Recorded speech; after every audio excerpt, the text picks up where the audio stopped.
Fala pessoal, bom dia, tudo bem? Hoje é dia de podcast, a gente vai tratar sobre a tributação de lucros e dividendos, trazer algumas soluções para que você possa operacionalizar das suas empresas e saber de verdade como isso vai mudar a sua vida. Ou seja, é um pequeno desafio a mais na nossa vida empresarial para que a gente possa de fato entender o que é o reflexo do dia a dia dessa situação em nossas empresas. Então, vamos lá, vamos falar um pouco sobre isso e para que possa clarear o seu pensamento.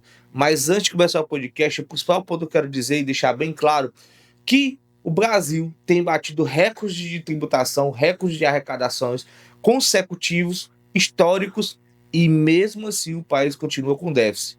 Ou seja, o país arrecada mais do que nunca trilhões de reais, entretanto, toda essa arrecadação ainda não cobre a despesa que o governo tem gerado. Ou seja, ineficiência da máquina pública, trazendo uma questão de onerar ainda mais a sua sociedade. E a tributação sobre lucros e dividendos, ela não representa de maneira nenhuma a justiça social, representa uma punição a quem produz e a quem trabalha para sustentar o Brasil, para que ele possa se desenvolver. Dito isso, deixado bem claro minha posição contrária a esse PL, vamos à real situação daquilo que devemos fazer e entender como podemos trabalhar frente a isso. Primeiro ponto aqui que eu devo dizer para vocês é que a distribuição de lucros e dividendos passa a ser tributado a partir de 1º de janeiro de 2026, com reflexo para a apuração de imposto de renda em 2027, porque é no ano de 2027 que nós realizamos, né, a consolidação dessas operações financeiras para que possamos ali, de fato, dizer quanto foi que te rendeu e seguir a legislação do imposto de renda para oferir isso à tributação lá do leão. Então, esse é o primeiro ponto. Já nessa situação, o que a legislação está nos trazendo aqui como observação? Renda até 600 mil reais, ela é isenta. Ou seja, se você é empresário, recebe de várias fontes de rendimento da sua única empresa até 600 mil reais por ano, você vai estar isento do pagamento de imposto de renda se isso vier através de lucros e dividendos da sua empresa. Então, esse é o primeiro ponto, se mantém até esse momento. Valor equivalente a 50 mil reais por mês. Mas vamos aqui dizer, caso você receba 50 mil reais no mês, você não tem nada de imposto a pagar. Mas caso você, receba mais do que 50 mil reais por mês, esse valor excedente deverá ter uma parte de retenção do que tange ao imposto de renda. A empresa, antes de pagar a você, ela deve realizar uma retenção desse valor. Vamos dar um exemplo. Valdemir, se eu vou receber 60 mil reais da minha empresa esse ano, ou esse mês, a empresa deve reter quantos por cento? Existe um cálculo, tá bom, a ser feito referente a isso, que basicamente ele nos traz uma noção dessa retenção. Mas vou dar uma simbologia para ser objetivo aqui. Ele vai reter, por exemplo, R$ 1.000. Mas no final do ano, caso esses seus rendimentos, não ultrapassem 600 mil reais, esses R$ 1.000 será devolvido a você, pelo menos é assim que a legislação está nos dizendo até agora, né? Vai ter alteração, vai ter mudança. O Brasil é o país das mudanças na legislação tributária constantemente, né? Então, a gente já tem um desafio aí da reforma tributária para o início do próximo ano. Agora, mais um desafio no sentido da distribuição de lucros e dividendos. Pessoal, mas um ponto aqui que de fato é relevante. Se você recebe, de várias empresas, várias distribuições de lucro que ultrapassa 50 mil reais, então não há algo que se falar de retenção. O valor é quando você recebe de uma única empresa, de uma maneira global ou fracionária, você vai ter uma retenção deste valor feito pela sua empresa. Mas deixa eu vou pegar aqui uma referência da minha pesca e deixar uma noção mais estratégica para que você possa pensar. Vamos supor que você recebeu aí algo em torno de uns 850 mil reais no ano. Sobre esses 850 mil reais, existe um cálculo a ser feito para que você possa entender o quanto de imposto você vai pagar, tá certo? Vamos supor o seguinte, você tem o seu rendimento, certo? 850 mil reais, dividido por 60 mil reais, tá bom? Menos R$ 10. Ou seja, você vai ter uma alíquota efetiva para o cálculo de 4,16%. Então, sobre esse valor de 4,16%, você vai multiplicar ali 850 mil vezes 4,16%. Esse valor, pessoal, vai de 600 mil a 1.200.000.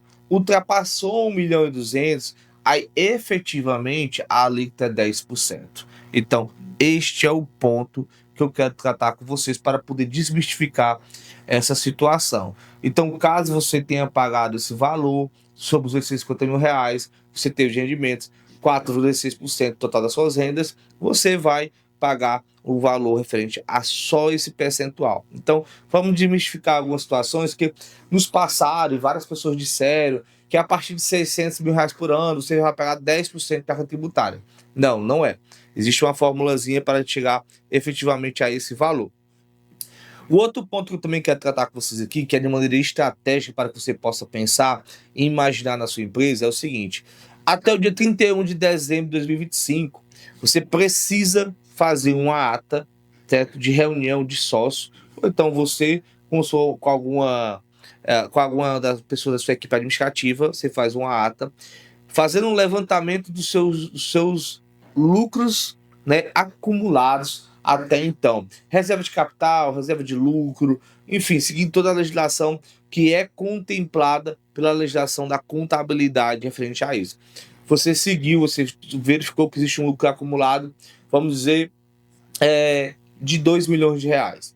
Esse lucro acumulado, você pode botar ele em ata e dizer que esse lucro será distribuído ao longo dos anos futuros, até o ano de 2028, há a possibilidade de você fazer essa distribuição de lucro, né, dessa maneira. Então, é um dos pontos que é importante salientar aqui, porque preserva o dinheiro da sua pessoa física e preserva a sua capacidade, né, de receber seu dinheiro seguindo a legislação corrente, sem o efeito da nova legislação sobre tributação dos lucros e dividendos. Mas, pessoal, esses são os principais enfoques frente a isso. Mas muitas pessoas estão dizendo que, por exemplo, passou então desse valor, Valdemir, tudo vai ser tributado? Não existe mais renda isenta? Pessoal, existe, tá bom? Vou enumerar aqui algumas delas para você, ó. Parcela isenta de atividade rural, ganho de capital, herança ou doação em editamento legítima, rendimentos recebidos acumuladamente, rendimentos de poupança ou títulos isentos, indenização por acidente de trabalho, por danos morais ou materiais, ressalvados os lucros cessantes. O que é lucro cessante? Imagina o seguinte: por qualquer motivo existe uma obra em frente à sua casa, que em frente à sua empresa não pode mais funcionar, você tinha um faturamento estimado de 100 mil reais por mês, com lucro de 20 mil reais por mês, aquela empresa ou aquele ente público que cessou ou proibiu sua atividade por qualquer aventura, qualquer motivo, ele deverá de fato pagar esse valor adicional a você. Rendimentos de títulos, de títulos incentivados, como CRI, CRA, LCI, LCA. Então, esses rendimentos, são alguns deles, continua isento. E também os lucros e dividendos, acumulados até o ano 31 de dezembro de 2025. Se você fizer uma ata especificando esses rendimentos, você ainda continuará com eles aí, possível distribuição de lucros futuros, sem que haja tributação. Pessoal, observação. Não vamos entender que o fisco, que o legislador é uma pessoa burra. Então é o seguinte, vamos dizer aqui, cara, então eu tenho no meu balanço ali 1 milhão, mas eu vou fazer aqui uma ata aqui de 2 milhões, para distribuir 2 milhões. Aí vai dar certo. Pessoal, a contabilidade é a demonstração financeira e econômica mais perfeita que você pode conhecer. Então, ela vai estar lá especificando as suas operações, que essa ata vai estar aqui respaldada nessas demonstrações. Ou seja, você não vai conseguir fazer um jeitinho aí muito fácil da situação e não deve fazê-lo. Tendo em vista que tanto você empresário ou você contador pode responder por isso. Então, tenha cautela nesse sentido daquilo que você vai fazer, tá bom? Então, isso é um ponto muito importante. E aí, algumas considerações também que chega até a gente de conflito de interesse. Esse projeto de lei, ele tem um conflito de interesse para as empresas que são SA de capital fechados. Porque as SAs têm que distribuir lucro dentro do ano, daquilo que foi denominado. E aí a Receita Federal está dizendo que nessa situação, por virtude da tributação de lucros e dividendos, ela pode, né, fazer, através de uma ata, a especificidade de distribuição futuras, referente àquilo que estava acumulado, tá bom? Então, isto, né, a legislação ela das SAs, ela entra em conflito com essa legislação específica. E aí é importante que, muito provavelmente, em qualquer momento futuro, a Receita vai se manifestar. E a gente vai entender qual o melhor caminho a ser seguido referente a isso. Acredito eu que a Receita vai dar um parecer no sentido de que, como é uma situação específica de uma mudança de uma legislação que abrange a questão da distribuição de lucros e dividendos, terá efeito pontual referente a isso. Então, muito provavelmente vai ser isso que vai acontecer nesse aspecto aqui. Outro ponto extremamente importante, o que é que pode se várias pessoas, né, pode pensar referente a isso. Poxa, agora lucros e dividendos vai ser tributado, então não vou mais distribuir lucros e dividendos. Pessoal, cuidado com os exageros dos seus pensamentos referente a qualquer atualização da legislação. Então, muito cuidado também referente ao que você recebe de informação antes de tomar uma decisão daquilo. Eu já estou te dizendo aqui alguns nortes do que você pode fazer. Eu não conheço a sua situação. Talvez tenha outras operações que você possa realizar. E uma dessas operações que você pode realizar é pensar da seguinte forma: cara, eu tenho aqui 5 milhões de distribuição de lucros.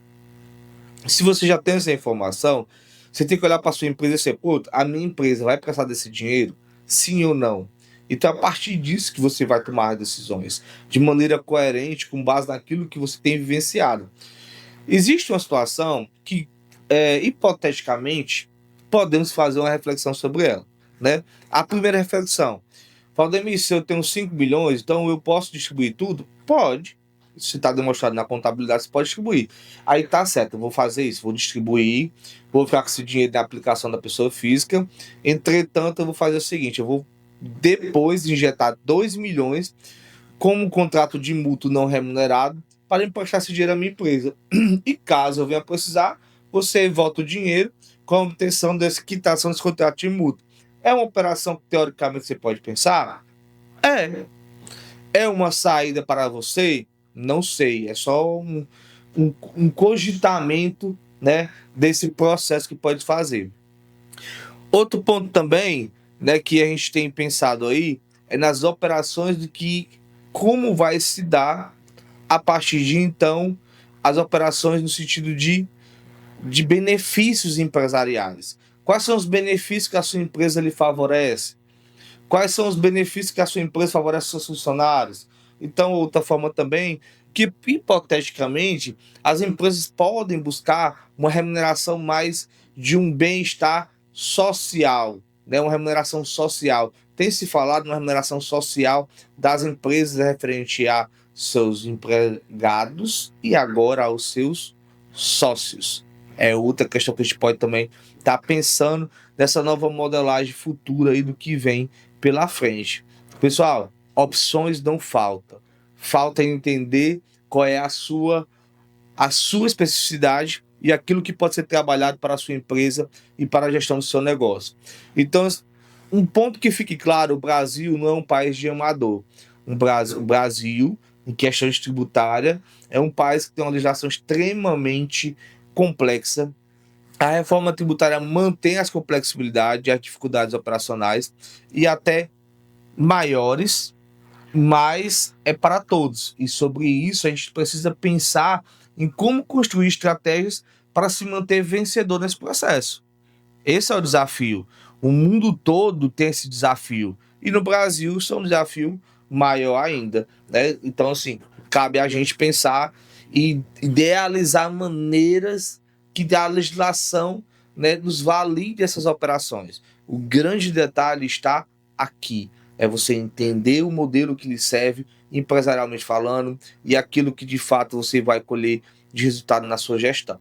Pessoal, eu queria também deixar um ponto de reflexão sobre essa questão empresarial, e aí um tema que você, empresário, principalmente que tem sócio, tem que buscar a entender nesse sentido. Que essas atas de reunião que você pode usar para se beneficiar referente ao imposto de renda, você deve também utilizá-la para se beneficiar referente aos acordos societários, tá bom? Que muita gente, ao longo dos anos, negligencia, quando chega alguma situação de conflito, tem que ser usado. E eu estou também tocando nesse ponto, aproveitando aqui o podcast, porque eu tenho visto várias situações nesse sentido ao qual eu estou tendo que intermediar esses acordos societários para que você possa mitigar esses riscos empresariais. Então, outra observação, eu quero de fato aqui efetivar a cada um de vocês. Pessoal, uma vez que você consegue ali identificar onde cada situação dessa vai atingir vocês, 4 passos que você pode fazer uma reflexão a partir de agora.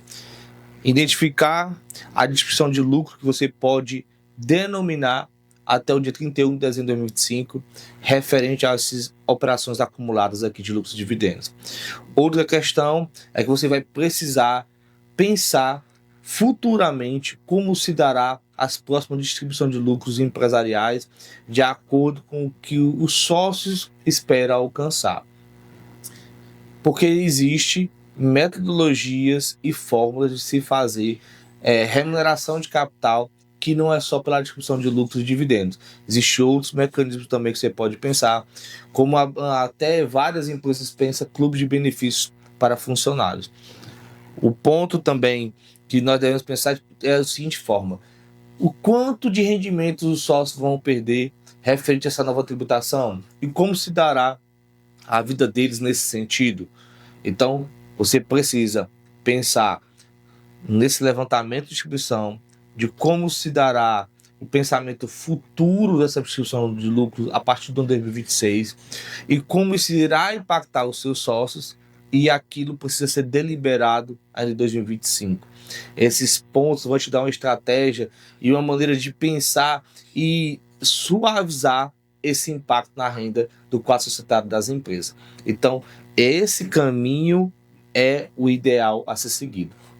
E você tem que entender que isso não passa de números no sentido de que, né, que as empresas têm que se planejar, as pessoas físicas da mesma forma, daquilo que de compete vai ser os seus rendimentos empresariais, os rendimentos da pessoa física. Essa é a nova estrutura que está posta no Brasil e que irá vigorar a partir do próximo ano. Valdemir, existe o sentimento de brasileiro, né? Existe alguma perspectiva de o Congresso próximo ano reverter essa situação? Pessoal, não conte com isso. Da mesma forma que as pessoas também estão achando que a reforma não vai entrar em vigor. E não conte com isso. Tenha a certeza que já está em vigor, porque já está aprovado. E aí você precisa trabalhar a partir dessa realidade. Deixe e tire da sua cultura empresarial o hábito de pensar que determinada situação não irá para frente uma vez que ela está aprovada pelo Congresso e sancionada pelo presidente da República. Nós precisamos ter essa realidade de entender isso e não deixar para a última hora e ser pego, né? Tem gente que ainda busca, poxa, eu pensava que isso não ia acontecer. Como é que tu pensava que não ia acontecer? A legislação está posta, todo mundo está falando sobre isso, e você acha que ainda não vai acontecer? Não tem essa opção, pessoal. A opção, de fato, vai acontecer, e você precisa se preparar referente a isso. Nós precisamos se preparar referente a isso. Saber quais os melhores caminhos, o que devemos pensar, como devemos progredir referente a essa alteração da legislação tributária, que agora, de fato, passa um recado muito ruim para a sociedade empresarial. E esse é o mais novo desafio tributário. Valdemir, você acha que vai ter outros? Com certeza, sem sombra de dúvida. E nós cada vez mais teremos que se preparar para entender esses reflexos e tomar as melhores decisões para deixar nossas empresas e nossa pessoa física de maneira saudável. É por isso que a gente na Contropax busca incessantemente repassar essas atualizações para vocês, para que vocês possam tomar decisões de maneira assertiva. E sempre estamos aqui à disposição.